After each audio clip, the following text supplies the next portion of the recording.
The FFL.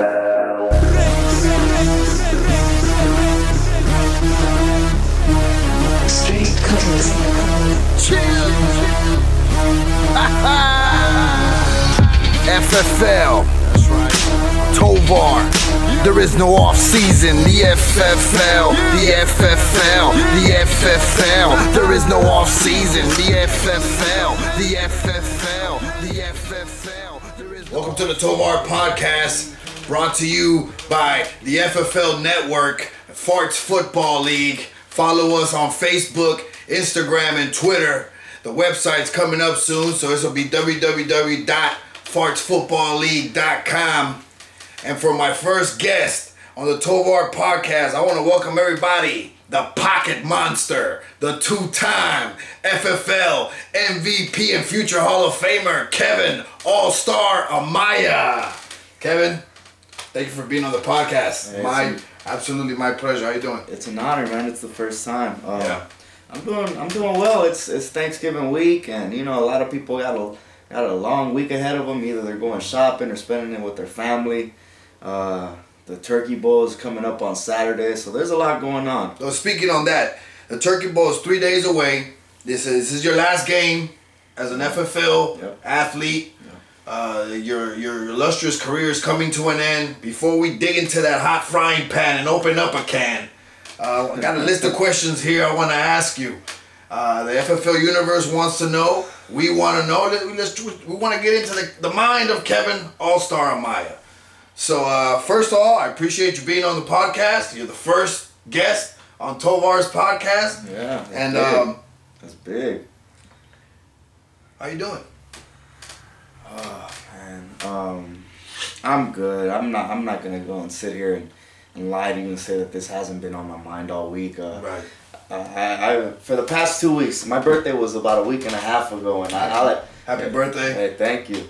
I'll admit, around this time of year, fall, especially around your birthday time, everybody wants to take you out to dinner and stuff. And right. I packed on some pounds, but this week and for the past week, I've increased my training regimen, so I'm up there. But just throughout this whole time, this Turkey Bowl thing has been on my mind. I mean, it gets like that at each Turkey Bowl. I had to miss one. You played. Oh, this is going to be your ninth, so I'm pretty sure you're more familiar with this than I am by a little bit, and it's a hectic time of year. And not just that, but we all have families we have to consider, and Thanksgiving's coming up, and we got to cater to those things first. They're priorities. But Right. Besides that, So let me ask you something. How do you feel that you've carried yourself in the FFL universe, in the league, where you're at now? How do you feel you've carried yourself? It's funny. I saw the FFL origin video. It's on the YouTube FFL channel. 1 for those who don't know. In case people are following, and right. I saw how I came off in my first ever game, and I was a little arrogant. Yeah.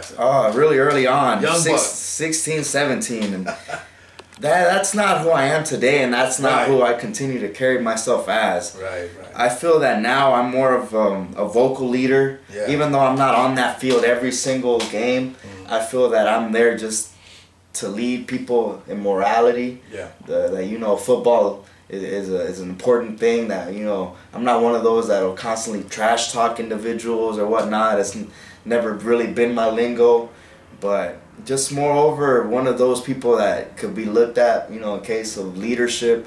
I'm not the ideal player, but in my mind I try to fit myself towards that. Right. At least an ideal character. Well, you definitely grown since FFL 1. I was a part of that.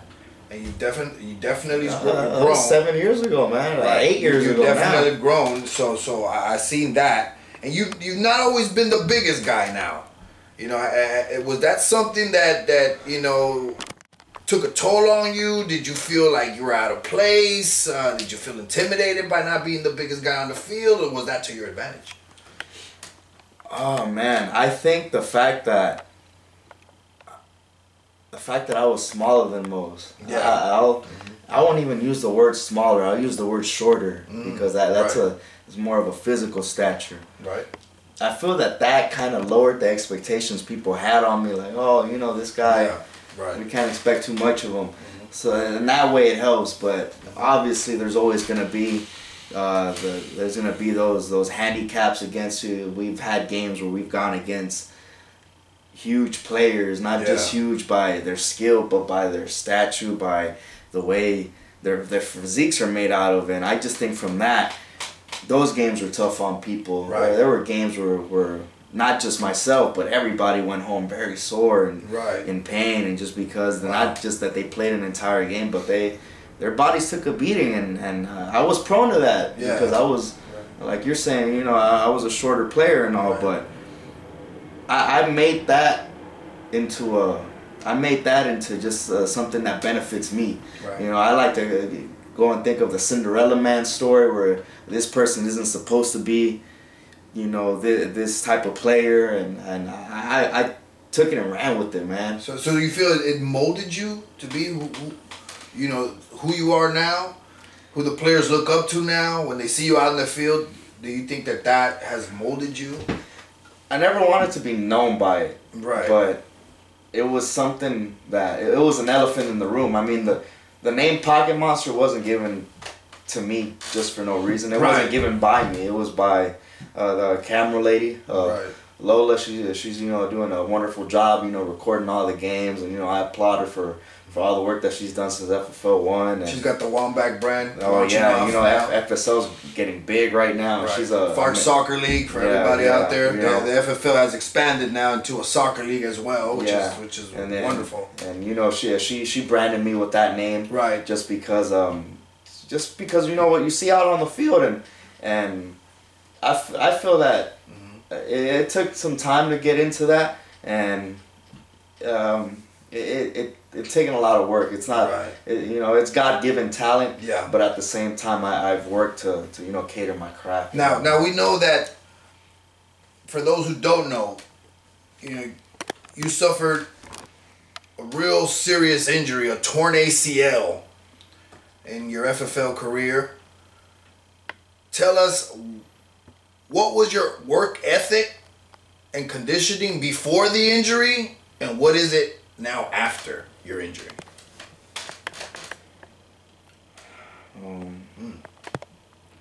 Because I know it took a toll on you, man. So that's one of the reasons why your career, you got to cut it short and hang up the cleats, because these injuries are serious. I mean, you have to understand, the FFL,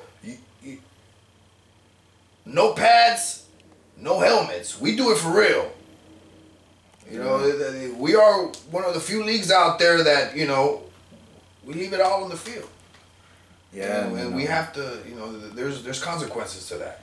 Yeah, and it's a risk that every player goes out there and then they risk it. It's a thankless position. You know, we go out there, we don't have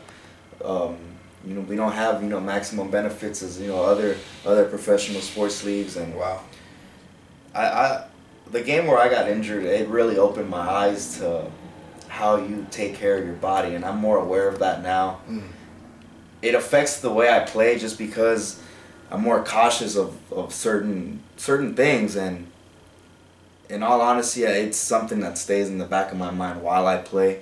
Yeah. It's not something that should stay there because it affects how you play, it affects your performance. You can't go 100% anymore just because in the back of your mind you're telling yourself, if I do this, I'm gonna be vulnerable in this situation. Yeah. And the most it'll ever get to is, you know, 95%. It's like when people tell you once you hurt it and you come back, you're never the same. Yeah. It's not that as in a physical standpoint, because right now I feel that I've worked on my physique and my body so much and emphasized so much in my lower body that I could do great things on it, but just the fact that I don't want to put myself in that position. I don't want to go and do a bad cut. I don't want to go and take this head-on tackle anymore. Just because I can't be that reckless anymore. And shout out to the players that go out there and they leave it all on the field and risk it all. Wow. But right. it's just I've been through that process. I mean, there were a few people there after I got that surgery to fix my ACL and the meniscus, and just that recovery road back. It was a long time, and I'm blessed to be where I am today, just to be able to play sports. So how was that recovery process after surgery?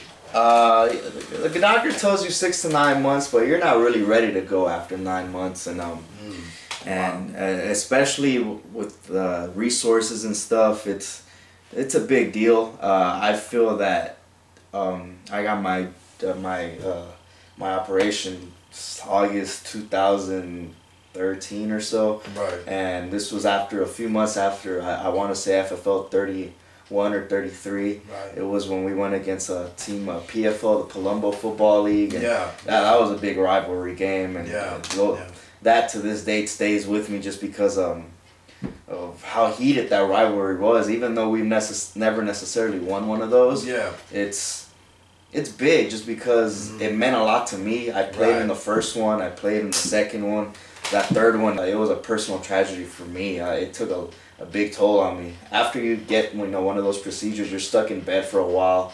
I'm sure you've experienced this. You've gone through traumatic ankle injuries.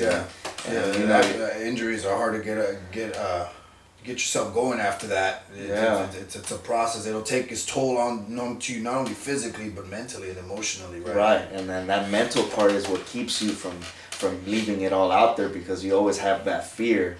And it's easy for people to say, "Oh, well, I don't have any fears," right? But you're not going through it. Right? Yeah, you're not going through it. Right. So, so how do you feel now about your health and your physical condition right now, and how you feel? How you feel right now? How does Kevin All-Star Amaya feel right now, health-wise? I feel good. Okay. I won't lie. We played Team XFL early on in February or March, I want to say. My memory isn't always that great, but in that game, I suffered a minor setback. Prior to that, I was still feeling good. After that setback, it took me a few months to get back on track, and I'm feeling good now. I feel that the only things that probably limit me is just I'm not getting any younger, but who is, and that adds a lot of expertise and experience now. I feel like a veteran. When we first came and played FFL, you remember this as the young fart, old fart generation, and that kept FFL. That was the good old days. The good old days. What I like to call the attitude era. That was the golden attitude era of the FFL. We went 3-4 years strong with that stuff, and and some of the people that were on the older team, they were barely at the age that I'm at now, which is 24 and stuff, and now I'm on the other side of the retrospect, and if we were to ever bring that up again, I think I'll end up wearing the black and red for the old farts now. So yeah, and as much as me, I would love to see you in those colors, right? Oh yeah, and I never thought I would ever see that, but there comes a time where you're on the other side, and now I feel that my body's good. I feel that my legs could take a beating, but how's the knee? The knee's good. The knee's good. As you know, the FFL has gone and ventured off into other brands. We got the FBL, the FBA, the FSL. There's Farts Basketball League, the Farts Basketball League, Farts Soccer League. Yeah. And we even have our own sponsored fantasy football league now, and I feel that the going off into these other types of brands and activities, it's a good thing. I participated in these things. I feel in basketball I'm not limited, soccer I'm not limited, but in football there's more of a combination factor that I kind of wanted to share. Just that the fact that since FFL 1 we've kind of just made it known as street football, where we call our own rules and we have to go and dictate the calls on our own. And sometimes that leaves a lot of room for error. And the first FFL game, I'll go and bring up my situation where I feel that the last score of the game. So I want to say that I made a catch in the back of the end zone that wasn't called, and you know, it didn't end that way, and obviously we all know how that ended. You know, the old farts ended up taking that game and the next 3 after that. So do you feel like now, after you hang up the cleats, do you feel like maybe we know you've been an official referee for an FFL game, and you've done a wonderful job at that, and you definitely show authority on the field, and people respect you. So do you feel like that could be a route you might want to take? Yeah, and in all honesty, I never want to completely distance myself from this brand, just something that we've worked so hard to make it where it is today. Right.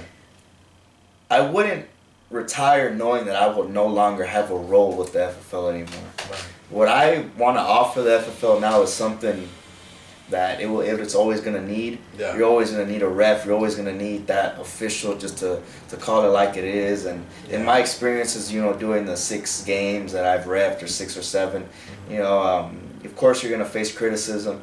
You know, even professional refs for other leagues face criticism, some, you know, very recent and whatnot. And it's something that I want to keep working at. Yeah. I feel that not only I could benefit, but the league benefits as we're moving towards a more professional brand. We need that. Yeah. We need that you know, that judge, that jury, and you know that not the dictator, but that official on the field. And that's what I want to offer. Right. Well, definitely the league is growing. More players are showing up. So let's just switch it up real quick here. What's your favorite food? Anything Italian. I'm a big person for Italian. Same here, man. Yeah, it's not the healthiest of foods, but oh man, it gets me. Any specific dish? You know what? Just give me some Alfredo pasta. That's good. Nice. You know, throw in some mushrooms and some other stuff just for flavor, and that's all great. Mm-hmm. You know, what can you really go wrong with? You know? Do you cook? Do you grill? Actually, this year, just for my own health and stuff, I've been trying to pick up some recipes, and I've actually, you know, been more active in the kitchen making you know, different types of I've tried out, I've attempted to, you know, make some pastas and, you know, some different types of chicken and all this stuff. And obviously, you know, I've never been a fan of vegetables, but you know, as we get older, we gotta have your veggies. Yeah, so you gotta find ways to, you know, season them and all that stuff. So yeah, I'm more active in the kitchen. I'm trying out different things. Okay. And are you grilling with the boys? You know, open up a couple brews. I have, but you know, someone else in the family, you know, they're pretty knowledgeable on the grill, so you know, I'll let them take care of the work. They look like they enjoy it, so you know. That's right. That's right. Yeah. Okay. Yeah. So let's continue here. What's type of music you listen to, man? What are you listening to? What are you bumping these days, man? What pleases the ears? Oh man, I've been seeing all on the news that people, you know, they warm up to, you know, the Future and the Drake and all that stuff, and I listen to that. I'm always gonna be a fan of hip hop. Now my ears have, you know, they've expanded their roles. I listen to, you know, alternative and classic rock now. Nice. Just, you know, whatever sounds good. Probably, you know, maybe some pop here and there. I'm not too big as to where commercial music is going to now. Right. But it's a process. You know, there's a lot of influences here and there. Right. Spending alone time. When you spend alone time, what is something you enjoy doing when you're alone? Oh man, the alone time. I'm a student, so I got to get all that homework done and stuff, and I'm working this year to finish up, and you know, to get it. What college you go to? I'm at Cal State University, LA. So this is my last year. I'm supposed to be walking the stage in June. Wonderful. Yeah, and in the meantime, if I'm not doing that, I've always been, you know, sort of like a fitness person. I go to the gym and stuff. And, yeah. Either that or, you know, occasionally I'll crack open the Xbox and you know, have some time on there and stuff. And yeah. Yeah. Favorite hobbies? What do you like doing with the boys? Summertime, wintertime? Lately we've been playing some basketball out there. You know, it's good weather. California went through some drastic heat this year, a lot of it. And, yeah. This past summer, us and a few of the FFL officials, Hurricane and Wambach, and yourself, Albert Wright, we all ended up camping during the annual summer trip, and we had really good weather for that this year. I'm a big fan of being out in nature. I feel that we all need a break from just people. I feel like, especially myself, I'm one of those that doesn't really. I'm not too extrovert. I'm not always the most social person that asks for attention. Yeah. And I just felt I felt in my element out there. Nature. You're not naked and afraid or anything. Right. You're just out there. You have a few people to communicate with. You got a lot of alone thinking time, and that's always great. And just that, and we were going to visiting some concerts and some live events and stuff. Just some cool stuff. Got a favorite football team? Oh man, I'm the biggest Steelers fan that I know, and they're doing well this year. Any other teams out there you want to throw? Basketball wise, probably the Miami Heat. I'm a big Dwayne Wade fan. Okay. Soccer, it's Real Madrid. I'm just bringing out the brands that are relatable to FFL, FSL, FBA, and there's always respectable athletes that you see out on the news. They're not just people that you see on TV. They're actual people and whatnot. Yeah. What do you like to watch? Oh man, my TV stays glued on SportsCenter. Okay. If it's not that, I occasionally watch a few TV shows here and there, but nothing too consistent. Right. Mm-hmm. Right. Okay. Did you play football growing up as a child?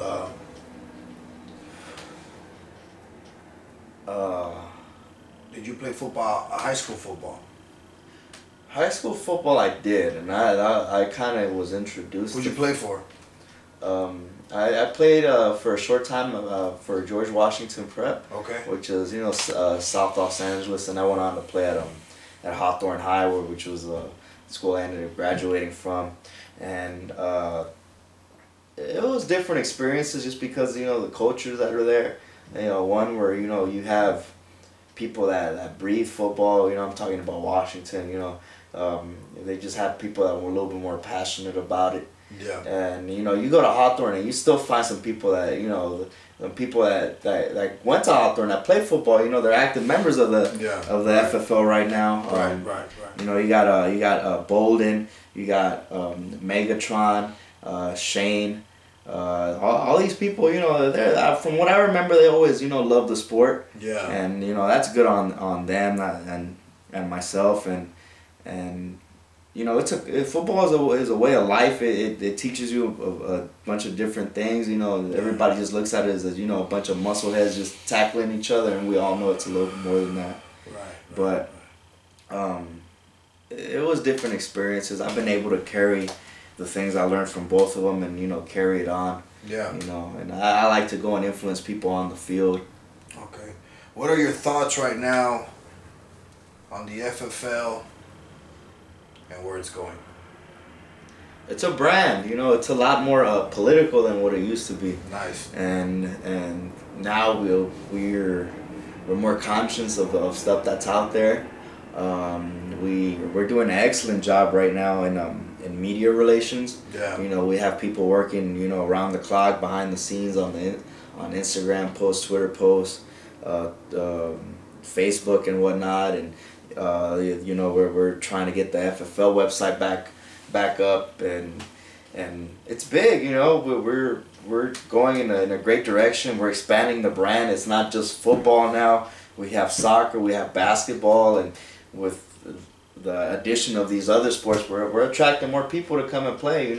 We see people that come to FSL that we'll probably never see. And I see a lot of good talent out there. A lot of new cats, a lot of new fresh bodies out there.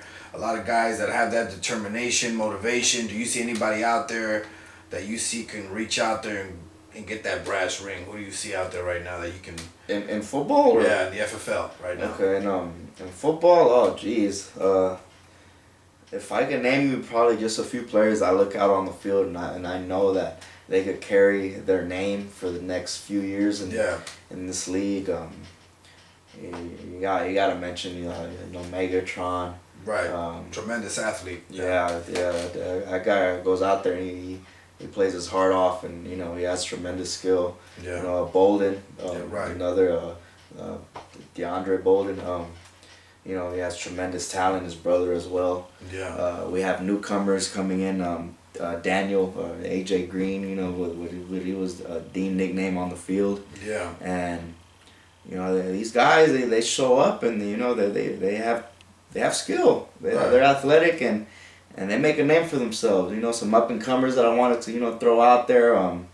I'll throw out a close relative of mine, Ronnie Molina. Who's kind of been the chairman host of this month so far. Right. With the Ron Vember and stuff. Right. And he's an up and comer, even though he's been playing for at least a year now. I feel that his skills are improving. He's on the rise. I like the push they're giving him. Yeah, and that's a big thing too. Introducing the FFL, the viewers and the watchers to these new faces, because people that are there from FFL origin, me, you, the Hurricane,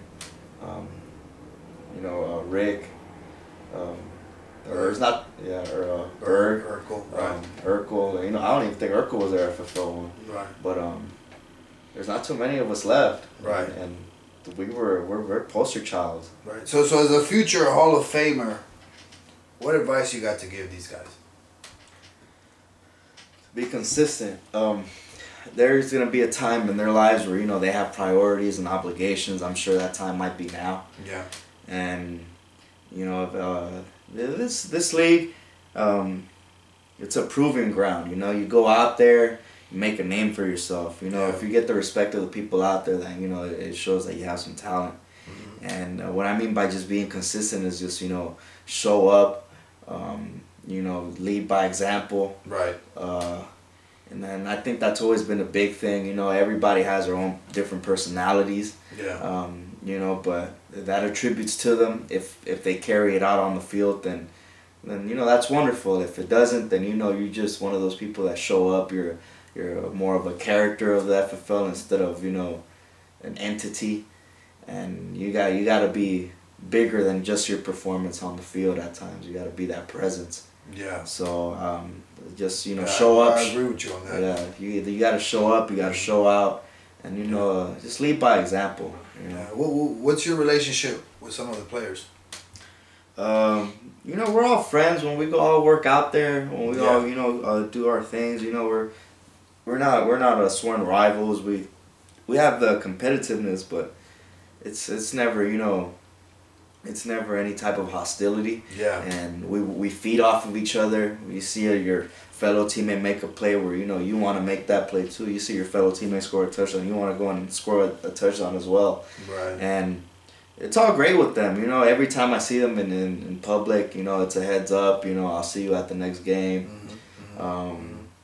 And it's great. Like I mentioned, with some of these players, I had a relationship before the FFL even started, and they're all great, genuine people.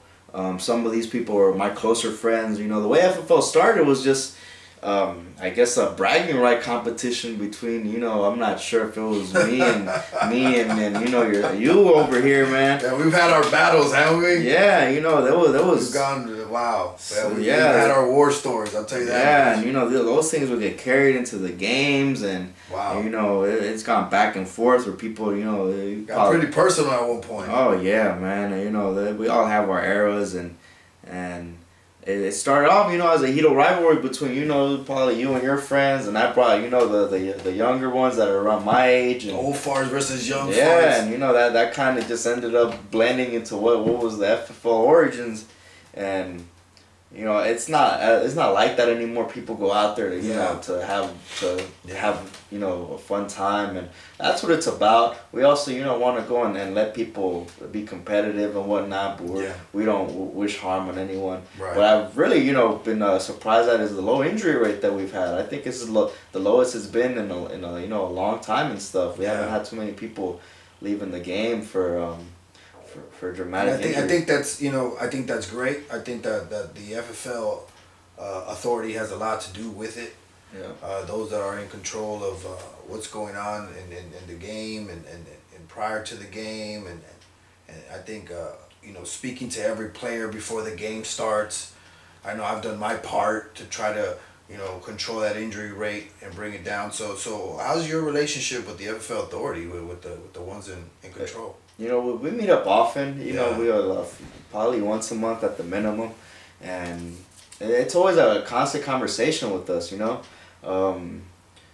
I think even before my injury, we had a fellow FFL Hall of Famer highlight reel.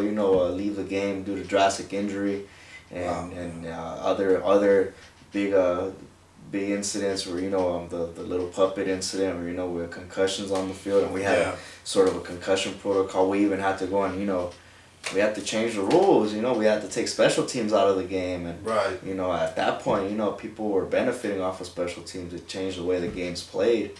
And it's all for a better cause. We always talk about these things. We talk about where the FFL is going. Just sitting here, first ever podcast, man. Who would have thought? Back in 07, 08, where we're starting up, you go and tell me that we're going to do this in 7, 8 years, that we're going to be sitting down and, and conversing about, some important stuff about the FFL. I would have told you you're lying. And this is fun. Oh, man. I'm having a great time. What does winning 2 FFL MVPs to you mean? Because, winning this trophy is huge. Me, I've played 45 games. Yeah. And I don't even have one to show. Yeah. But you've played more than half of the games, and you have 2. Now, we have some players that have, gotten 4, and some players have gotten 1, but you got 2 of these prestigious trophies. What do they mean to you? What do they mean to you when you see them? Game 15 and then game 25, huh? It's an honor just because it's a pure vote. Yeah. It's not self-given. Usually the winning team gets to select out who's played, and the people that were alongside me those games, I wanna thank them for recognizing what I contributed, and it wasn't something that I did alone. It's a wonderful thing. I look at these trophies and I look at them as recognition for my hard work, and for some people this isn't everything. Like I feel like there isn't much for me to accomplish anymore in the FFL. Right. These are probably a great accomplishment. There are other things where I feel that I would have rather wanted, and it's a good feeling. It's not everything, but it's a great feeling. Where's your head at nowadays, moving forward from this? Let's say you got Turkey Bowl coming up. It's your last game. Where's your head at these days? I want to leave on a good note. A lot of people told me after the surgery, "Are you gonna come back?" And I told them, "Yeah, I'm gonna come back and play." And they told me, "Well, you shouldn't. Right. Usually, that should be it." And I told them I didn't want to. I want to go out on my own terms. I'm not gonna let an injury define me. Right. And what I want to go and do heading into this Saturday is leave on a good note. What does that mean? To have a multi-touchdown game, or just finish the game in general. I want to have a good time. I want it to be a good memory. I want to go and know that I helped my team win. Right. It's a big game. We're not even discussing just the whole the rematch factor. It's a tiebreaker game. I've been a part of the past 2 games. The first game is where I had a little minor setback, so I had to step out early. Yeah. This past game that we just had, the FFL was on the same page. We all executed and did a wonderful job. And right. And this game, I just want to know that I helped out my team get a W, and I think that's probably the most important thing that all of us should be looking forward to. Right. So big shout outs to the XFL the guys from Ramona Gardens for showing up, taking that loss like men. The FFL, pretty much dominated that game, winning 8-2. But, they showed up and they're willing to show up again this Saturday for Turkey Bowl 9. Your thoughts on the XFL? Oh, man. It's pretty evident that, they're not the biggest in size. We have, a lot of weapons at our disposal, different shapes and sizes. And one thing that I could certainly speak out for is just the amount of heart you put in the game. Right. And they show up, and then, they the first game they showed up and showed out. They played with more heart. And this past game, I felt that there was something missing from them. Right. Hopefully they've taken this month and a half to find that and to try to bring it this next game. See, what I like about these guys here is that they remind me a little bit of the beginning of the FFL. They got heart, they bring it out. They're trash talking, but they know it's a game and they know it's competitive and they know they gotta show up or show out. Right. And I like these cats. I really do. I like their style and I expect them to step up this Saturday. I'm looking forward to that game. I'll be playing. I'm looking forward to playing next to you. Turkey Bowl. What is Turkey Bowl to Kevin All-Star?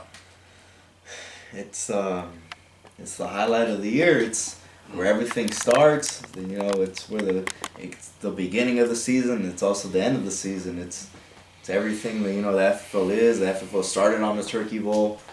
It's big, and to play someone else on the annual game, that's big too. I think this is the first time it's being done. Yeah. Where, the FFL goes and we have a competitor to go against us on the actual Turkey Bowl date, and it's big. I think we have to walk on that field and defend our house, and I'm gonna go and show up and raise that guard up and make sure I do my part, and making sure that gets resembled and represented in the right manner. Right. Let's get down to business. Turkey Bowl, the last ride. What are your expectations for this game? This past game, I limited myself to just playing on the defensive side of the ball. I'm very comfortable doing that. Right. I think since this is my last game, I feel it's only fair that I go in there playing both sides. Yeah. Just like how I started. I can't call out my stats or anything. I'm gonna give it all I have, everything that's left in the tank. Just making sure that I can't leave that field with any regret. Right. Knowing that I could have done something else, and that's basically where my mindset is. Whether that translates to me, having the multi-touchdown game, or leading the defense in some type of turnovers or tackles or whatever, so be it. I'm gonna go out there and I'm gonna leave it all on the field now. Well, I'm gonna tell you this much: it's gonna be more than my honor to be next to you, standing side by side with the two-time FFL MVP and future Hall of Famer, the Pocket Monster. Yes, sir. I want to thank you for coming to the first ever podcast. Yeah. Thank you for coming, Kevin. See you on the field that Saturday, man. Thank you. Thank you. FFL podcast. There is no off season.